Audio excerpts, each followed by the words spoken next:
Hello, my name is Nigel Thorne. I'm from Wales and I have concerns about the Welsh Government's RSE code and guidance for schools. I'm also concerned about the Welsh Government's advice to schools regarding the benefits of the social affirmation of gender-confused children. It is clear that many of our young people have been influenced by queer theory, a praxis-driven philosophy that is taught in university gender studies departments, but like a viral contagion has spread throughout the internet. Queer theory proponents believe that Western thought sees the world as a set of binaries that are innately hierarchical and therefore oppressive, with one pole of the binary oppressing the other. Queer theory aims to undermine social norms through the strategy of queering binaries, breaking down the distinctions between the poles of the binary so they merge into one. One of those binaries is the male-female gender binary. A major influence in queer theory is Judith Butler, who in her book Gender Trouble redefined the word gender as something that is performed rather than being a synonym for sex, with gender identity created as a result of that performance. Many people believe that undermining the gender binary is progressive because it undermines heteronormativity, the perception that to be normal, boys must be masculine and sexually attracted to girls, and girls must be feminine and sexually attracted to boys. Queer theory has turbocharged an ideological belief propagated by the lobby groups Stonewall, Gyres and others that all of us have a gender identity that is independent of our biological sex. Queer theorists are pushing queer theory and gender identity ideology in schools. It's a powerful force with influential and well-funded backers. An opposing force is the gender-critical movement. People with gender-critical views believe that this teaching is dangerous. It is a dogmatic belief with no scientific underpinning, and it encourages vulnerable, non-gender conforming young people to believe that they are actually trans, leading many of them to seek medical transition. People with gender-critical views point to the increase in numbers of young people referred to the GIDS clinic, and they aim to remove from our schools the uncritical teaching of the belief that everyone has a gender identity that is independent of their biological sex and its queer theory intellectual underpinning. In a presentation for Merched Cymru, a grassroots group of ordinary women from across Wales, Stephanie Davies-Arai from Transgender Trend shows some of the materials that children are exposed to online. What I thought I'd do today was actually show the culture from which this generation is coming to their RSE lessons and what they're learning online. And to do this, I think there are two issues. There are lots, but there are two issues that to me jump out in what children are being exposed to this generation, this online generation. One is porn and one is and the other one is gender identity. So when I go through, I'm focusing on gender identity and what messages children are receiving and imbibing online and in life. And really, to get a full picture, I'm going to focus on girls. With boys, some of what I'm showing here would be similar influence on boys, but there are different things online that influence boys as well. I'm focusing on girls just because the issues of sexual harassment and rape culture in schools is a really serious and scandalous issue affecting girls. But to really imagine this generation's world that they're living in, you have to imagine that this slideshow also presents the most horrific, degrading images of women being abused in porn, because that's the other side of this story. And I think the two areas are very linked in why so many girls are rejecting becoming women, and particularly at puberty, and that this is unprecedented. The number of, or the fact that girls are developing gender dysphoria during or at the beginning of puberty. So to start, right, okay, just to very briefly to start, that over the last decade, because things have changed so much, there's such a massive increase in the number of adolescents and particularly girls who are presenting at gender clinics, is the change in concept of being transgender and the language. So in the past, we would talk of the gender dysphoric child, normally male, normally before puberty, and we would understand that it was part of a developmental process, that there were many outcomes in adulthood, most likely gay or lesbian identity, but heterosexual with a resolution of that gender dysphoria or cross-sex identity. So transsexual was a potential outcome and the least likely one. That's now changed. We now call these children transgender children, and we understand it, or it has been promoted as an innate condition that children are born with, and that children have an innate gender identity.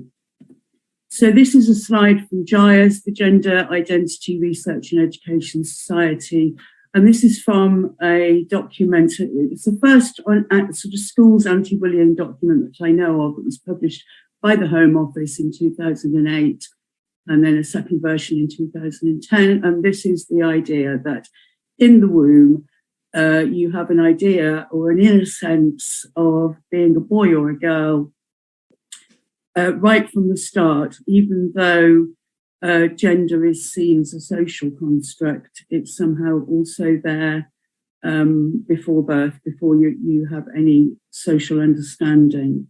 So that's the idea that this is based on.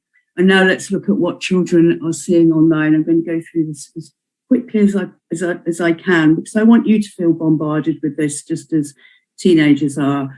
So looking online, all the resources that teenagers can get hold of, and when I say teenagers, it's younger than that actually. It's you can get a gender identity workbook for teens with practical exercise to navigate your exploration. And as I go through, I'm going to just briefly say what the message is that children are getting. So your gender is something that you explore. It's a journey, and it's a celebration. It's a celebration of who you really are. You can get your Gender Quest workbook, and this is a way of learning to express yourself, navigate on your journey. It's an exploration.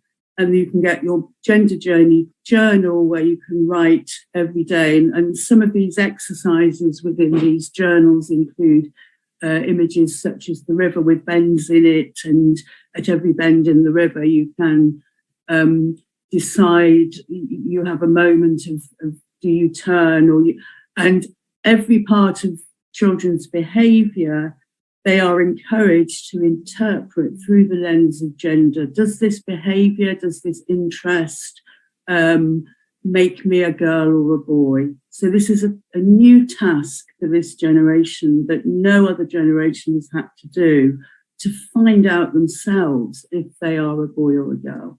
You can do a gender identity test, 90% accurate quiz here.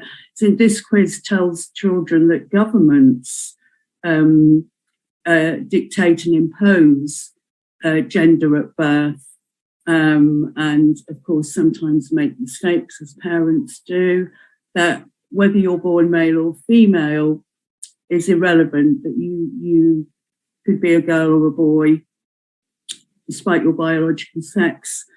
You can get a trans self-care workbook, so you need to really being trans, you need to have self-care, you need to look after yourself. You can get a certificate of transness in this book.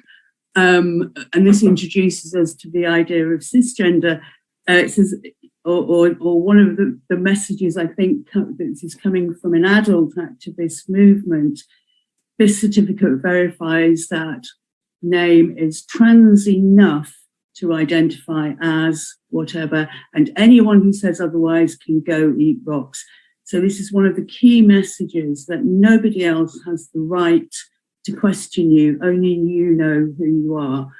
Here we have the Trans Teen Survival Guide, which I think the graphics of this show the message that this is edgy and this is cool, and this is a really a cool subculture to belong to. And it introduces the idea that you need to survive it. It's not easy. It's a journey. It may be a difficult journey, and you need to survive. In this book, there is the trans umbrella, and we have the concept of cisgender coming in again here, very graphically and symbolically, that if you can read it, the cis raindrops are falling on the trans parade. So the trans umbrella includes non-binary, genderqueer, gender fluid, bigender, pangender, agender, all of these different gender identities, and these horrible cis people, boring cis people, are raining on our parade. This is from Twitter. This is part of the young teaching the young. Things I didn't know were dysphoria. And this is another message from adult activists that any condition means that you're trans. So it could be depression, anxiety, could be eating disorders, it could be autism. All of these issues may be indication that you're trans. And this message is reflected here by this young person. Things I didn't know were dysphoria, feeling desperately sad and uncomfortable when I had to dress fancy or sexy, which is a pretty common thing in adolescence. Eating disorders, maybe if I was skinnier, my body would curve in a better place. So again, it's something that's very common amongst teenage girls in particular, but now they're being encouraged to conceptualize these feelings as an indication that they're trans. And this one makes me laugh, just loathing my hearing my voice in recordings, which, I never listen back. And I think most people would probably have that, would agree with that. This is just an example, because where this message that you're special, this is your authentic self, this is who you really are, this is your inner identity, where, this wouldn't matter if we were talking about goths or emos or any other sort of identity during adolescence. But this particular one, the inevitable pathway leads to medicalisation. And this is just an example of the thousands of YouTube videos online, mostly from young women who are documenting their trans journey, and the journey is going into medical intervention. And so they document the passage of taking testosterone, the change in their voice, in the beard. And of course, when you're doing a video, you need to keep the narrative going. These videos have hundreds of thousands of teenage girl followers. But you need to keep your fan base by constantly driving the narrative, which, to me is really worrying, because when you inevitably get to the double mastectomy and the showing off the double mastectomy scars.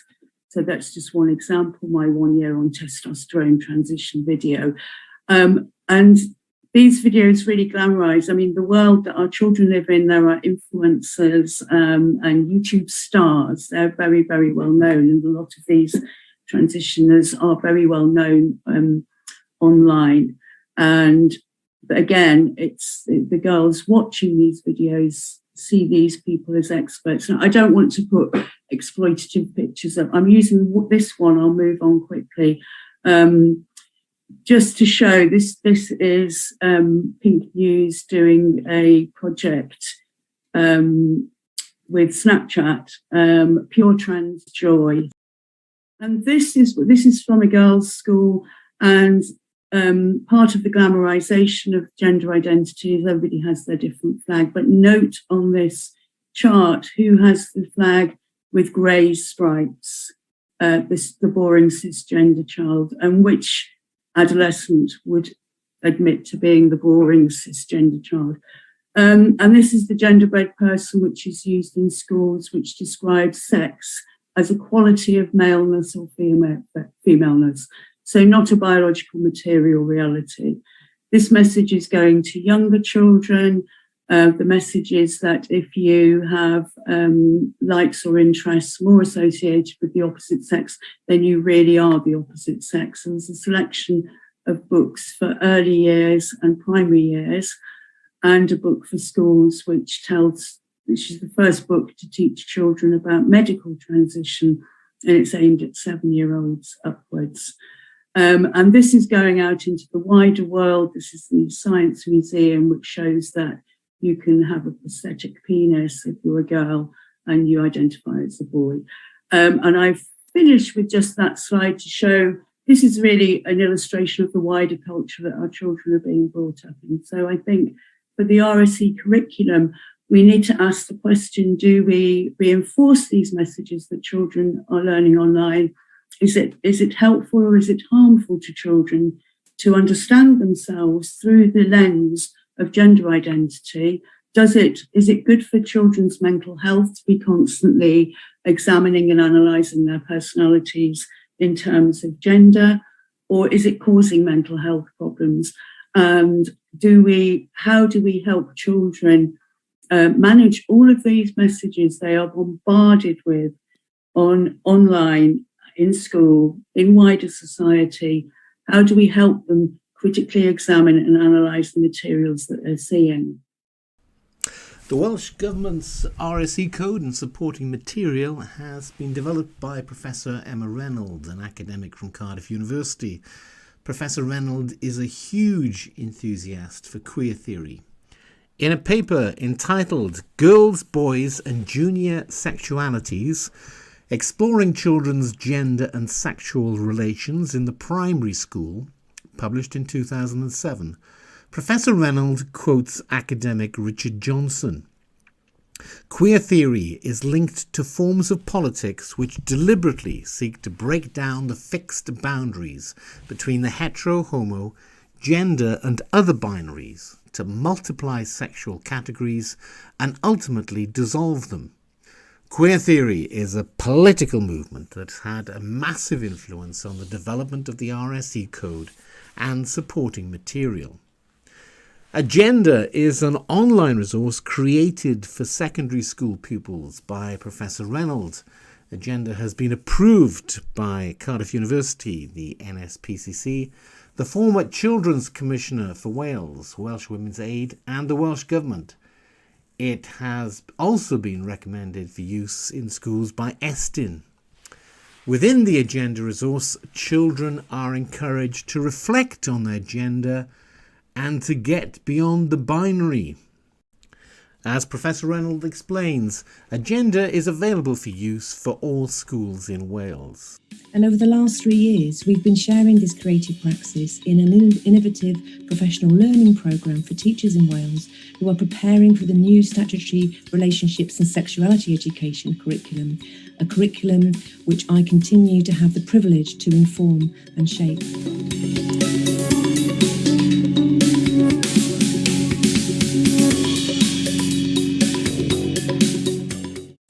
In her work with children, Reynolds has encouraged children to question their gender.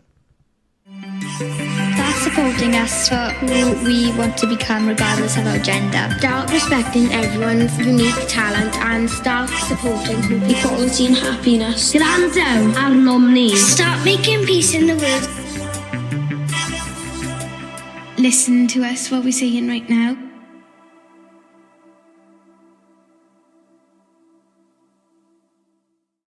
In Reynolds' 2007 paper, there is a section headed Queering Childhood, Schooling Sexualities. Within this section, Reynolds writes, Queering childhood involves not just queering sex and gender and sexual binary oppositions such as male, masculinity, female, femininity, and heterosexual, homosexual, but also the generational binaries, adult-child, and sexual-asexual.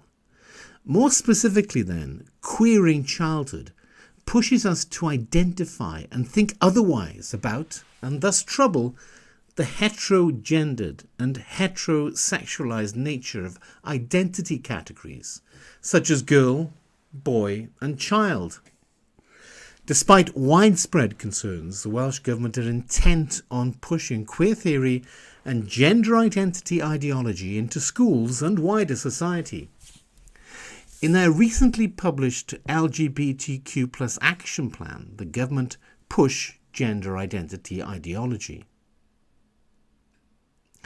In line with queer theory teaching, the Welsh Government have redefined the words sex and gender. So gender is no longer a synonym for sex, as defined in the Oxford English Dictionary, but a term for how someone identifies. This redefinition of the word then allows the government to make the claim that trans women are women, trans men are men, and non-binary identities are valid. In the action plan, it is claimed that there is evidence that it indicates the positive impact of pre-pubertal social transition. Research on socially transitioned trans children has shown positive mental health and well-being outcomes. This claim is in stark contrast to the findings of Dr. Hilary Cass. In the interim Cass report, it states, however, it is important to view social transition as an active intervention because it may have significant effects on the child or young person in terms of their psychological functioning. Queer theory idolizes those who transgress boundaries, so children struggling with gender issues are idolized and socially affirmed, rather than their distress being regarded as a mental health issue. Indeed, the government seems to be proposing that those who dare to propose an alternative explanation to a child's gender distress, other than they have been imbued with a gender identity that doesn't match their body, is at risk of being accused of practicing conversion therapy. Dennis Kavanagh from the Gay Men's Network has a different take. Dennis, you will have to help clarify this to me, because when people think of conversion therapy, they think of gay men being wired up to electrodes, some doctors sort of trying to forcibly change their sexual orientation. And trans people are saying, well, we want a similar ban, which is what the government has agreed to. How is it any different? It's completely different because what these conversion therapy bans, so-called, do around the planet is this. They say to any doctors, such as those practicing at the Tavistock, the UK's premier gender clinic that had to be closed because it was, quote, not safe. They say to those doctors, if you talk to a child about their gender identity, their sense of whether they're a boy or a girl, and you do anything other than accept that child's self-diagnosis, then you're guilty of conversion therapy. And what that means is that a doctor who's dealing with a child, many of these children are autistic, or they're looked after children, many of them grow up to be gay. If a doctor does their job, they're made a criminal by these bans. So in other words, any kind of explorative therapy, you know, a child comes along and says, I think I'm in the wrong body. You're suggesting that the doctor would have to affirm that unquestioningly, even though they might be gay, might be autistic, all those other things that are happening. Yeah, absolutely. And this is driven by extremist child sex change charities like Mermaids, who've had a malign influence at the Tavistock. As far back as 2018, Dr. David Bell wrote that the clinic was dealing with homophobic parents. It was dealing with children who were dealing with internalized homophobia, their own sense of discomfort at being gay, and the staff there were placating charities like Mermaids. So what these sorts of bills do, they're Orwellian, really. They say they prevent conversion therapy, but they fuel the problem they claim to solve, and they create gay conversion by gender. And that's what's going on with these bills. In the action plan, Hannah Blythyn makes a statement. During a visit to meet with the Digon group from Ysgol Plasmawr in Cardiff, I asked the students what message they would want us to share in a statement to mark Pride 2022. The message was clear. I don't just want to be tolerated. I want to be celebrated. Ms. Blythyn seems to completely ignore the evidence that children from Digon group from Ysgol Plasmawr are being influenced for political purposes.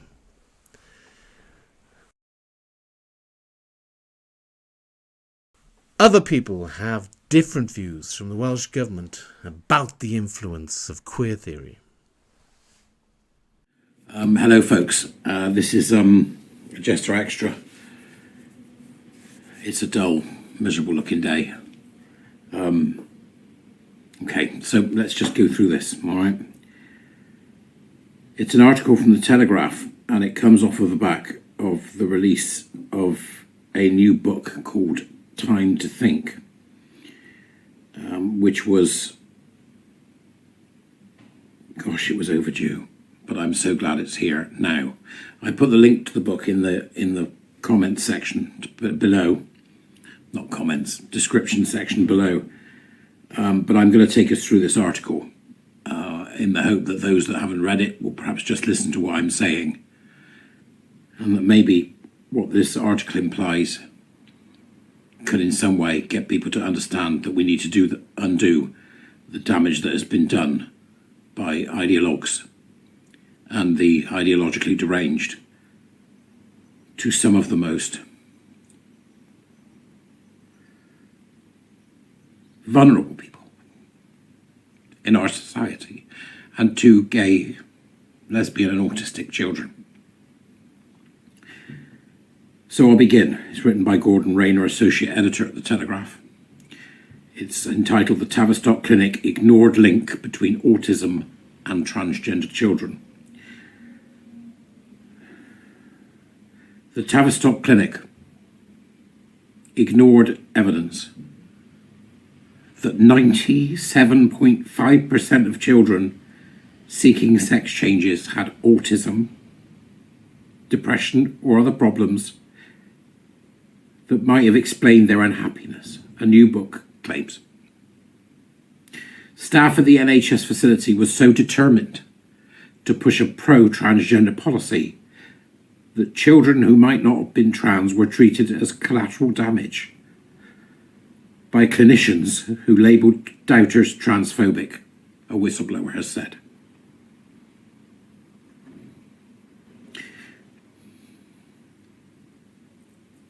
Children that might not have been trans were treated as collateral damage. That's all of them. This trans nonsense has to end. There is no such thing as a trans child. That's it.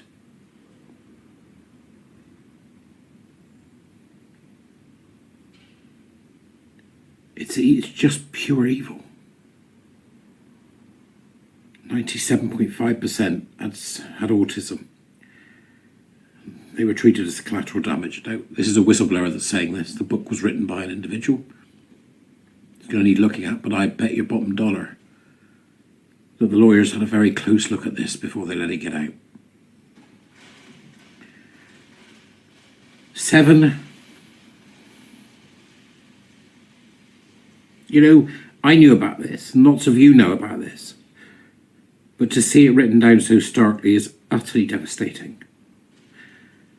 7 in 10 children had more than 5 associated features, such as abuse, anxiety, eating disorders, or bullying. And a social worker estimated that as few as 1 in 50 children treated at the clinic would have stayed transgender for life if they had not been given controversial drug therapy. Okay. And 80% of them were same-sex attracted. That's me, by the way. One clinical psychologist who worked at the Tavistock was horrified at the possibility that highly vulnerable children were wrongly being given irreversible drug treatments following referral by the Tavistock, but discussion of the subject was shut down by colleagues, she said. Stonewall, the LGBT Foundation, Mermaids, GLAD, the LGBT Consortium, every pride in the country. This needs to be investigated by the police. It is negligence, professional negligence, organisational negligence. It is negligence on a scale so vast that only the bringing of criminal charges will allow society to mend. The claims were made in Time to Think, the inside story of the collapse of the Tavistock's gendered service for children by Hannah Barnes, a BBC Newsnight journalist, which is published on February the 23rd. Hannah, you know, I remember you've done work on this for a long time now. You've been absolutely tenacious. Absolutely tenacious. And we've had reviews of the book, we've had reviews of what's going on in the book, and they are universally glowing in terms of its precision, forensic analysis, and explanation in a way that people are going to be able to understand of exactly how, in 2023, we, collectively as the UK, allowed the medical experimentation of children to go on under our very noses. The book, which is based on more than 100 hours of interviews with clinicians and patients, paints a picture of a clinic that became overwhelmed by demand and came under the increasing influence of transgender charities. Children as young as 10 were referred to specialists with a view to them being prescribed puberty-blocking drugs, and others were referred after as little as 20 minutes consultation.